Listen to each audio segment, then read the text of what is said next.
বরিশালের সাইডে দেখেন আমি ব্রিজের উপর থেকে বরিশালের পাশে দেখার সুন্দর করছি, দেখানোর চেষ্টা করছি।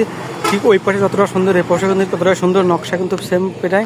এই দেখেন বরিশালগামী বাসগুলো আসছে এবং যাচ্ছে, কতটা সুন্দর ভাই ভাঙার দৃশ্যটা। তো এই ভাঙার এই ব্রিজের উপর থেকেই ভাঙার চারিপাশটা দেখতে সত্যি অনেক সুন্দর, দেখার মতো জায়গা। বিকেলবেলা এখানে কিন্তু অনেক মানুষ এই ব্রিজের উপর ঘুরতে আসে, বেড়াতে আসে, দেখেন অনেক মানুষ আসছে। আর চলার পথে আমিও এখানে নেমে আর কি একটু এই জিনিসটা ভালোভাবে ভ্রমণ করলাম, দেখলাম, ভালোই লাগলো। তো এটা হলো সেই ব্যস্ততম একটা জায়গা যেটা দক্ষিণবঙ্গ থেকে ঢাকার সাথে যোগাযোগের সংযোগকারী গুরুত্বপূর্ণ একটা স্থান, যার চারিপাশে বরিশাল, খুলনা, ফরিদপুর এবং ঢাকা যোগাযোগ ব্যবস্থা সুগম করেছে। এবং এটা আমাদের দেশের সরকারের একটা সফলতম একটা প্রজেক্ট, যেটা অনেক ব্যয়বহুল একটা প্রজেক্ট ছিল। তো সকলকে ধন্যবাদ, ভিডিওটা দেখানোর চেষ্টা করেছি। যদি ভালো লেগে থাকে অবশ্যই পাশে থাকবেন। তো